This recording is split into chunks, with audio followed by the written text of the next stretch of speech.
Okay, so let's begin with a pop quiz. Who here has actually heard of the Pitcairn Islands? That's a lot more than I expected, actually. Who's been there? Anyone actually been there? Thought someone was saying so. And who's read or watched Mutiny on the Bounty? A lot of people. Cool. So, everyone, welcome to the Pitcairn Islands. It's one of the most beautiful places that I've had the honor of visiting. There's lots of wonderful daytime things to go hiking around and see in addition to their amazing dark skies. This is me showing how much I really enjoyed it. So let me tell you first a little bit about the Pitcairn Islands. It's actually a set of 4 different islands: Owino, Henderson, Ducie, and the not at all confusingly named Pitcairn Island itself. It is roughly, well, almost exactly halfway between South America and New Zealand. And just as a point of trivia, it's about 8,200 kilometers south of Vancouver. And in the winter, we're on the same time zone as they are. They're just almost directly south of us. It is the reason that it's considered to be one of the most remote populated islands on the planet, is that it is an adventure just to get there. Because first, you have to get to Tahiti, which is a long trip in and of itself. Then you get to ride one of these neat turboprops, which I'd never seen before, which is a jet plane with a prop on it. So you go to Heo Island, have enough time for a coffee break, fly over to the Gambier Islands, and then the fun really starts. You get to board the Silver Supporter, a small freight ship that you'll spend 2 nights on the open ocean on. And the sky from there is absolutely beautiful. But absolutely, positively, do not forget your motion sickness medicine. The Pitcairn Islands themselves were originally populated by the Polynesians. That they were there for hundreds of years. And for one reason or another, they disappeared in the 1400s, which is convenient because that means that they were long gone before the British mutineers got there in January of 1790. I did not know before I went on this trip that Mutiny on the Bounty was based on a true story, which is funny because I'd read it before. And today there's almost, but not quite, 50 residents there, and almost all of them have a direct descendancy from the mutineers and the original Tahitians that populated the island. The 4 islands are the UK's last remaining Pacific territory. They are the UK's smallest territory, with Pitcairn Island itself being almost, but not quite 5 square kilometers. So not very large. It only takes a couple of days to hike around the whole thing. They have enough room for one whole town. It's called Adamstown, and it's named after the last remaining mutineer. And that, you can't see it on that. Oh, well, in the middle is you can see the town center. And I got to stay here with a beautiful view of the ocean. I got to wake up to that every day. There's so much more about the Pitcairn Islands, but I will refer you instead to the Wikipedia pages and let you read for yourselves. I highly encourage you to do that. There's so many fun stories of that place and its history. So why did I choose to go there? It started with COVID. Sure, that surprises no one. After 3.5 years of being in downtown Vancouver with this going on and it getting louder and there being more sirens and it just getting dirtier, I had to get the heck out of there. And I decided I wanted to follow the dream that I'd had for a while of going to see with my own eyes the large and small Magellan clouds. I wanted to see their photons with my retinas, with no internet in between. What did they really look like? And so that was my motivator. That's what I was going to do to get out of downtown Vancouver. So after doing some research, I found this. Their international dark sky sanctuary, whose name I'm not going to butcher, trying to pronounce it myself, but just use their translation, Eyes to the Sky. It covers all 4 islands, not just one of them. And that makes the dark sky sanctuary itself about the size of 2 Californias. Pretty big. So when you're on any one island, the closest artificial light after 10 p.m. is well beyond the horizon. because at 10 p.m. they cut off the generators. And so there's no light, just whatever's natural and whatever flashlights you might have on you. But I ran into a problem, or I should say a surprise. Other than the Dark Sky Sanctuary, they have no further offerings for astrotourists. I emailed them inquiring, and they said, we have an old telescope in the old school that you can borrow. I was hoping for a little more than that. And so I use it as an excuse to learn the Southern Hemisphere sky and be my own deep sky astrotourist. And as an extension of that, I figured, well, if I'm going to learn all that, why don't I share? And I'm glad I made that decision. I'd never done that before. And so it was something new to try, except I had no idea how to do it. And so I sent emails to the RASC leadership, both my local branch, Vancouver, and the national level. And on the same day, the then president of the time, Charles Ennis, emailed me back. I was like, oh my God. And so I replied to him just as soon as I regained consciousness. And we started chatting about it. So it is with his and Lorelai's guidance that I was able to plan the rest of the trip. And it was a much better trip with their guidance. They knew plenty of stuff I wouldn't even thought of. So to make a long story short, let's fast forward to the actual event. They wanted to call it Open Telescope Night, which was fairly descriptive. And by this time, I had over a month of planning and learning time that I made use of. So by this time, I had my carefully handwritten list of targets in chronological order. I had asked them to bring their own binoculars. I had setting up my own binoculars for them to use if they wanted to. I had their old telescope from their old school, which turned out to be a Dobsonian. They didn't even know. They just, when they replied to me, they said, we have a telescope. And that's what it turned out to be. So they loaned that to me for this. And they also loaned me this gentleman right here, Sidney Gould, one of their residents. And he got to be my lovely assistant for the entire time that I was there. And he was a big help. He helped me every step of the way. And a very nice man. If you go there and get to stay with him, then he's quite the personality. I also had my really cool, bright green laser pointer, which they really loved, but I didn't know at the time you had to be certified first before you use those. I know that now. So if any of y'all want to use laser pointers outside, just go to your favorite web search engine and put in RASC laser pointer, and you'll find out everything that you need to know to become certified and use them properly, like me. And I had my go-to smart telescope, which in this case was a Veyano Vespra. And this was recommended to me by Lorelai during one of our Zoom calls beforehand. And I'm going to pause a moment and talk about smart telescopes. There's lots of astronomers for them, lots of astronomers against them, and they all have valid reasons. In this case, this was outreach. And for the purposes of outreach, this thing stole the show.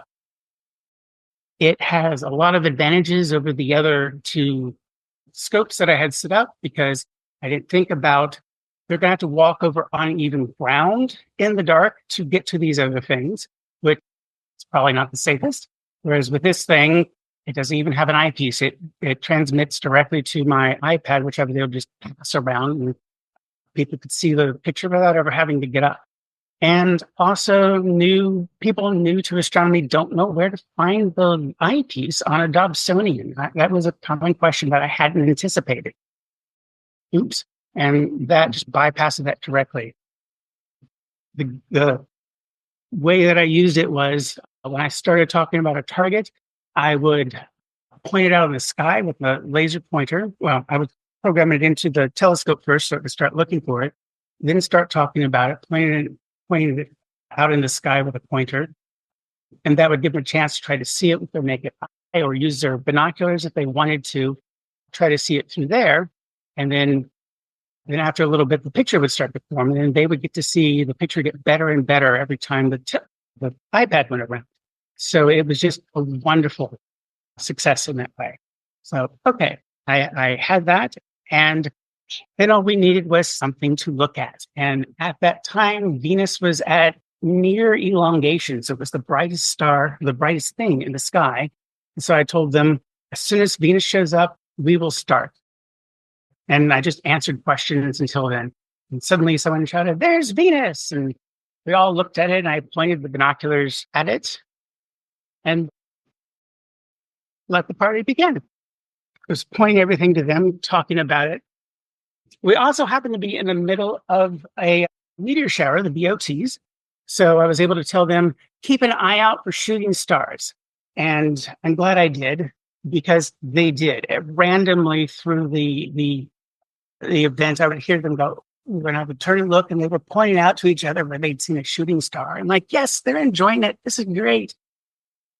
Mars eventually showed up, and so I was able to use Mars and Venus together to point to the Beehive cluster, and so they might be able to find it. And I pointed my devices towards it. It was still too light for the smart telescope at that point, so it was just the manual telescope and the binoculars at that point. But we talked about that for a little while the sky got darker.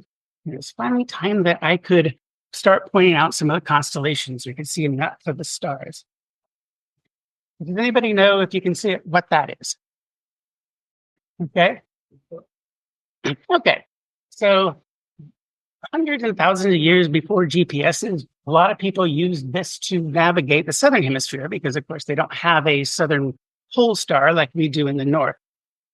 And it's a little unfortunate because, in fact, this is the Southern Cross, not that one. And when I got to see this for myself, the real and the false one side by side, I could really see how they would make that mistake, because the false one is larger and it's really easy to find. I was like, okay, cool, I get that. But then I noticed that immediately to the left of the real Southern Cross is Alpha Centauri, the third brightest star in the sky. And right next to it is Beta Centauri, the 11th brightest star in the sky. And the two together point straight at the real Southern Cross. So at that point, I lost all sympathy for the dum-dums who followed the false one and feel like Darwinism in action was a good thing. So my own personal opinion, take it or leave it. Then I was able to point out more of the constellations. To the immediate left of our sky, we had a giant fir tree blocking off the entire western arm of the galaxy, which is a bit of a bummer. But from the tree to the right, I was able to show them the asterism teapot, behind which was the middle of our galaxy. So I was able to talk a little bit about the weird things that we found, that we were finding in there and discovering our black hole. To its right was Scorpius with bright red Antares at its heart, our 15th brightest star in the sky. It's kind of a theme. They have a lot of the brightest stars, which makes me totally envious of them. Then to its right is Centaurus, of course, with its two bright hooves that I was just talking about. Then following it, Argo Navis. I know that this has been officially broken down into three smaller constellations, but I can't find those constellations. I can find Argo Navis, and Argo Navis was made popular by Hollywood, Jason and the Argonauts. And so pointing it out to people, they're better able to remember it and find it and be able to relate to it. And of course, it has our second brightest star at its waterline, Canopus. And for some reason, it's chasing my favorite constellation across the sky, Canis Major, Magna, with on its collar the brightest star in the sky, Sirius, my favorite. Surprised? No. Any guesses? This is that target list, carefully handwritten out in the middle of a dark sky sanctuary at night. Don't make that mistake. Once I found a way to illuminate that, I was able to go on to the real dark sky objects, and I started with the jewel box, which is immediately to the left of the Southern Cross. And this is the picture I was able to take with my go-to telescope. Not as good as something you would find on the internet, but it was live, and they were able to watch it for them in real time. And I was able to use it to talk about open star clusters and where they come from and where they're going to. And everything I could remember about them at the time. Nicely let us segue into the butterfly cluster over near Scorpio, which is another one. Oh, yeah, the butterfly cluster. And we had a nice hearty talk about whether this actually looked like a butterfly or not. I thought it did. Some of them didn't think so, but your mileage may vary. From there, we went to the back of the centaur. Holding on for dear life, I assume, is a mega centauri, the globular cluster. I love globular clusters. They are my favorite objects in the sky. They're just like big, beautiful jewel boxes. I always dream that if I ever find pirate treasure and open up the chest, there'll be a globular cluster inside, which might be a little awkward, but that's the fantasy. And so I was able to talk about them and the mysteries of where they came from and some of the questions we have and a little bit that we know about them. And so that was fun. And so I went right from there to the spider globular cluster, which is a little smaller, but still, I think, very, very beautiful. Then on from there to the wake of the Argo Navis is the Carina Nebula. I couldn't get the best picture of nebula with the telescope, which really disappointed me because nebula, of course, is the most beautiful, colorful things in our sky. And it's part of what pulled me into astronomy to begin with, way back in the 80s or 90s when I got started with it, because of the big, beautiful, colorful things that really caught my attention. And unfortunately, at the time, I couldn't find any other nebula in the sky to show them. And that was probably because my skills at the time at finding targets weren't the very best.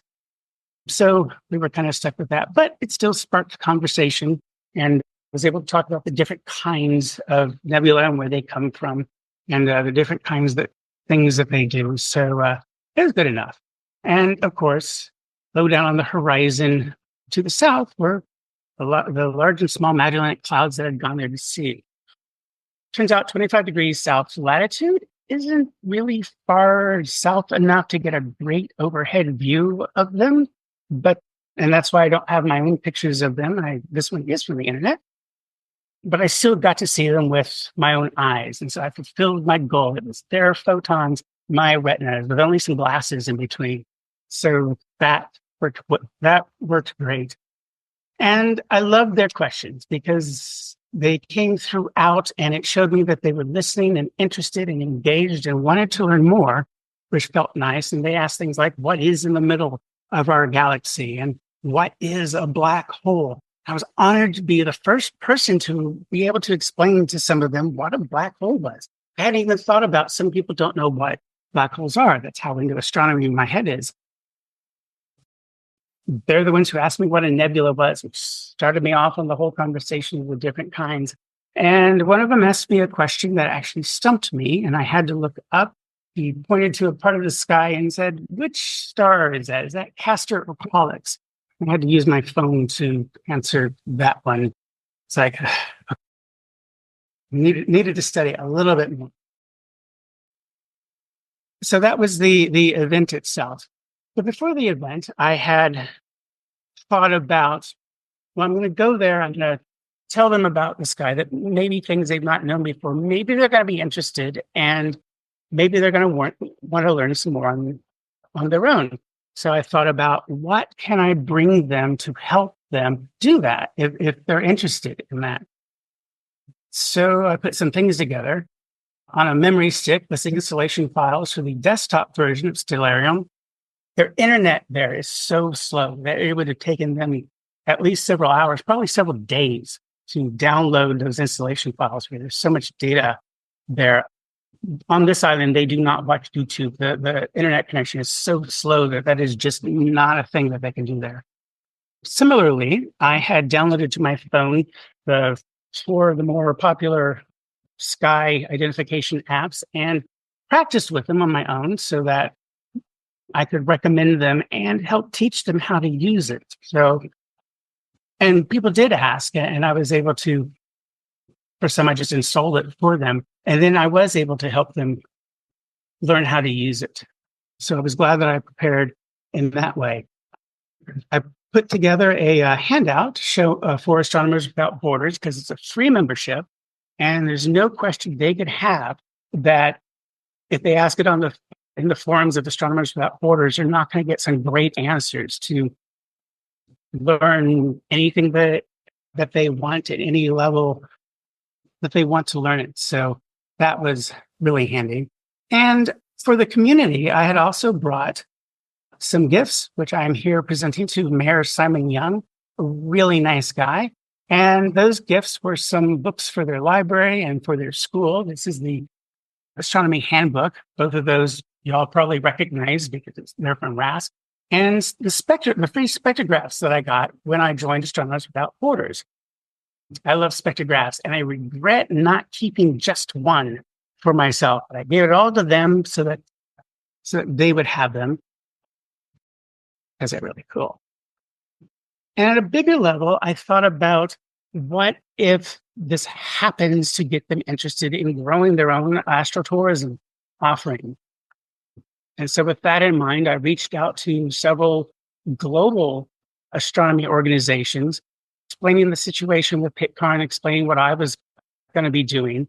And I found a number of people in those organizations who were willing to help Pitcairn jumpstart their astrotourism if anyone on Pitcairn was actually interested in doing so.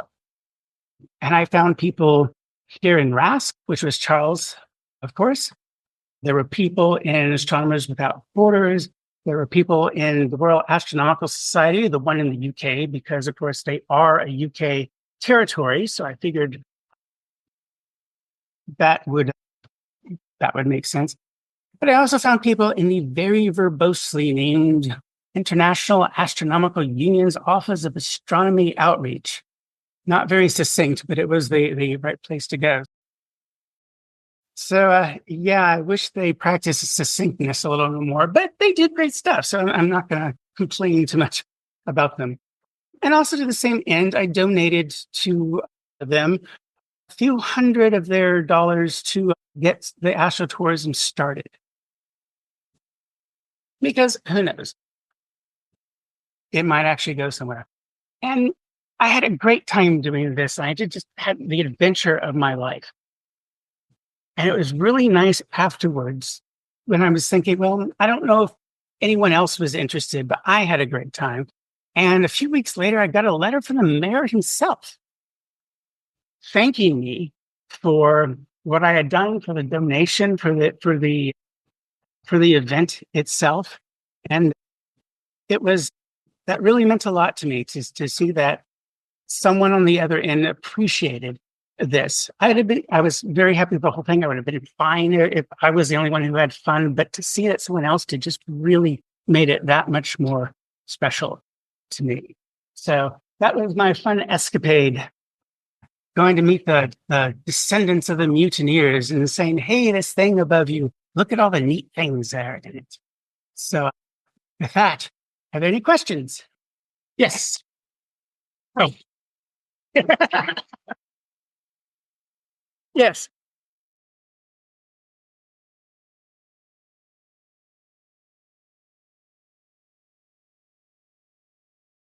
They can do the things that don't require high-speed internet. So Facebook is fine. Live streaming videos are not. But I don't know how much they reach out for that. The older generation certainly isn't interested. But I think the younger generation are interested. So it's an option for them if they want to pursue it, but it's certainly not like living in the middle of the city with fiber optic. It did pose its problems. Yeah, it did pose its problems, but again, that was another thing I thought about in advance, and so I tried to have everything downloaded that I might need. At the end of every day, I downloaded the photos off my camera into my computer, so there'd be one backup place, and in case I dropped my phone over the side of the boat or something. So I was keeping that in mind too. So I was working around it. It was very strange. There's no cellular on that island. So you're used to whipping out your cell phone and finding your GPS and the local weather report. No, none of that. You got internet connection when you're near one of the houses, but on the south side of the island where my event was, there were no nearby houses. So none of that at all. Pain in the butt, but still worth everything that we got out of it instead. Yes. Yes. They have Starlink, and they also have the other one whose name I can't think of right at the moment. The governmental offices use one of those, and the rest of the citizens use one of the other ones. When I was visiting there, one of them was broken for whatever reason, and they were all having to use just the one. I think they were all having to use Starlink, but Starlink is not fast. Starlink is not fast at all. So anything like the fellow Sid that I was visiting, when I was coordinating with him beforehand, he'd tell me sometimes he would write email and send it, and it would sit in his inbox or it would sit in his outbox trying to send for 2 days. The population of Pitcairn get most of their income from stuff they sell to tourists. And that's only half of the year. I was in the winter when the ships weren't coming near the island so that visitors from the ship come in and see all the wares that the Pitcairners had created. But that's how they make almost all of their money. So $170 a month is not an option for most of the population there. So yeah, just all low budget stuff. Yes. Everything's upside down. It was fun looking to the north from there. Because again, I was only 25 degrees south, so I could see most of the northern stuff. I could see half of the Big Dipper, the Little Dipper was not there at all. Leo was upside down on its head. And like, okay, that's interesting. And everything else was upside down. And I was having to try to reorient my mental maps of the sky to what I was seeing on it, and then connect them all into what I could see down there and the rest of the southern sky. So that did take a little bit of getting used to. I've read somewhere that if you lay on your back on the ground and look up from there, it doesn't look upside down at that point, but I didn't think to try that there. That's the flat earther. There are many, many things that I could speculate about the flat earthers, but I feel they're probably off topic of this particular talk. They're running in the election period. Yeah, that falls into things I'm not going to talk about the flat earthers. So yeah, let's stay politically correct and not let myself go insane.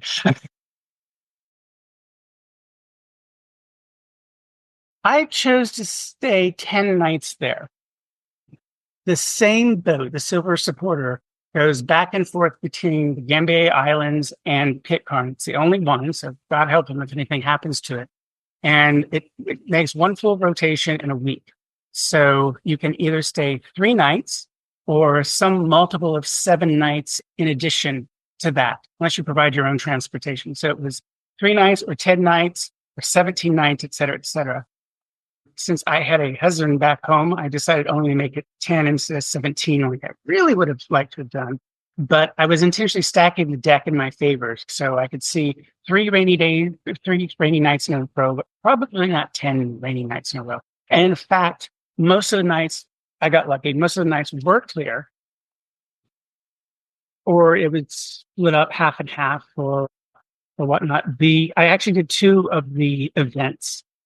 I just kind of threw them together for purposes of presentation. But on the second one, that one stopped a little bit early because the clouds hadn't come in and I didn't see any more of the sky. So I could still answer questions, but I couldn't point things out anymore. And occasionally there'd be a gap and say, oh, look, there's this thing or that or the other. Is it seasonal? Like is there not in the season? No, I don't think so, because it is an island. And so, of course, the ocean all around you get plenty of rains and storms and whatnot. Droughts are very rare there. I know of one that happened that was really bad for them, but usually it's a subtropical island, so it's plenty of rain pretty regularly. So you just factor that into your plans.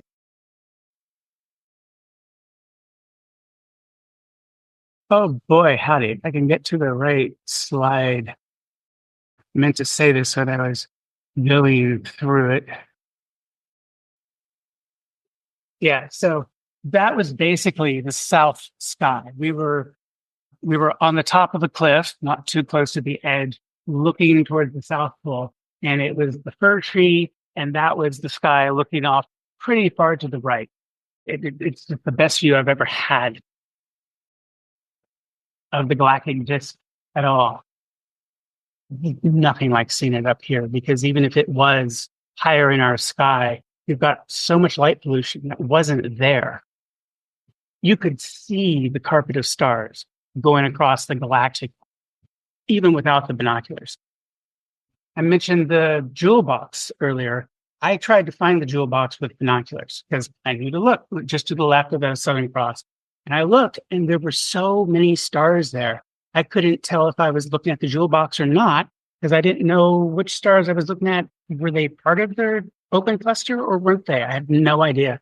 And so instead, I just kind of scanned my binoculars across the galactic disk, and it was just this nonstop carpet of just beautiful, beautiful stars. And I could not get enough of that.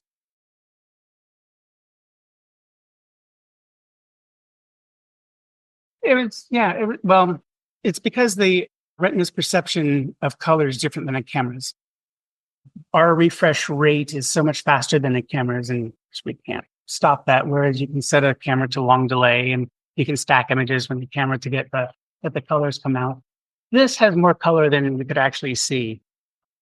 You could see some yellow in the galactic bulge. You could really see the dark clouds in front of those stars, and that's something you can't really see from up here. But except for the scintillating sharp red ones, which really stood out beautifully. I mean, they were almost piercing. They were so bright and sharp. It was really mostly just the red ones and what might be blue or might be white stars. Like you could see Rigel, but doesn't look perceptually different, even though you know it's a blue star if you look at it through a camera.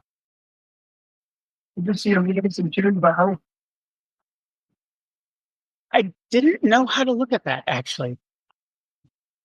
At the time, I'm still relatively new as an amateur astronomer, and so doing this trip when I did was a real strange thing to decide to do, actually, because I knew so little. But doing it helped me learn so much. So at the time, the things that my telescope was pointing out, I didn't actually know how to find myself if I was looking for it with binoculars or if I were manually controlling a telescope. The jewel box, I knew where to look and still couldn't find it. And the others, I was relying on the telescope to know and let it figure it out and just show them the pictures from that. So I was kind of cheating a little bit, but it was outreach, and I was just trying to get their interest. And so I was at least qualified to do that. Any others? So, of course, you're seeing the sky flying high south of every week. Mm-hmm. So, why would somebody come from Yes, the north to tell us about something that we've been looking at for 200 years? I got the impression that that's exactly what they were wondering. They grew up with it, and they probably don't think anything more about that. And people live in a country thinking about clean air, who's never experienced smog or whatnot in a downtown before.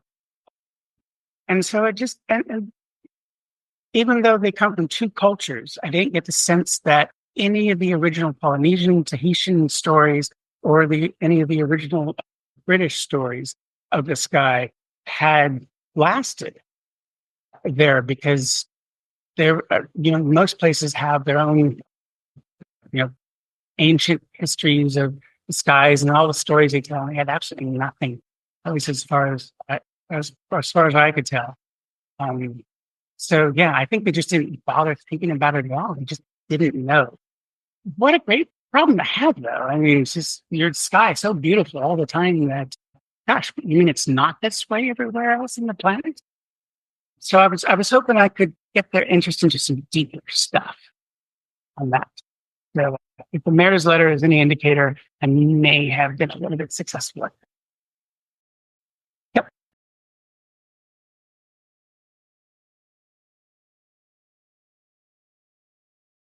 As far as I could tell, they did not. Right. Right. Did they identify themselves in the bronze? Not to my knowledge. All the questions were about planets and there was no swapping of information like I had kind of anticipated beforehand because I thought there would be those stories, but there wasn't. So maybe they'll think a little bit more about it now. I hope. Yeah. 50. Yep. Approaching, but not quite 50. And at any one time, a lot of them are off the island because to go to a dentist, they have to take a 2-boat ride or a 2-night ride on the boat just to get to a dentist. They have a medical clinic there that's open 3 days a week, and that's it. And it's not even open 3 full days a week. It's 3 half days. So like anything major, like one of them I was in contact with later, and he had done something to cut a tendon, and there was nothing there on the island for immediate help. You just having to go to Australia or New Zealand to get that taken care of. One of the residents I had wanted to meet that I had heard about, he was off island for medical reasons, something to do with his jaw. But he had to be gone for that for 6 months, just because he had to keep going back for treatments. It didn't make sense for him to keep going back to the island. So there's only usually about 2/3 of their permanent residency on the island. At the time I was there were none. None. 0. There were, they have a monthly newsletter, and I subscribed to it beforehand and read the year's worth before my trip. And so there had been 3 girls right before I got there. And so I was following the newsletter, the progress of the school, and I knew about the projects they had done. And I was excited to meet them. And when I get there, it's like they went off to Australia to school. When I got there, they had like just left. I'm like, I wanted to meet them. Those were the only young girls, young children on the thing. There were some teenagers, older teenagers, like practically adults, but that was it. A lot of the kids don't stay. A lot of the kids understandably find it boring, and they're off to school. Look at all the other neat things that the world has to offer. So much. This was a delight to come out and talk about this. It's fun putting these talks together. It's like the 3rd one that I've done now, because every single time I go back to my original notes and diaries and pour through the data again to see if there's anything extra, and I get to relive the trip every single time. And that's just a marvelous thing. So thank you all so much for giving me that opportunity. Thank you very much. Thank you.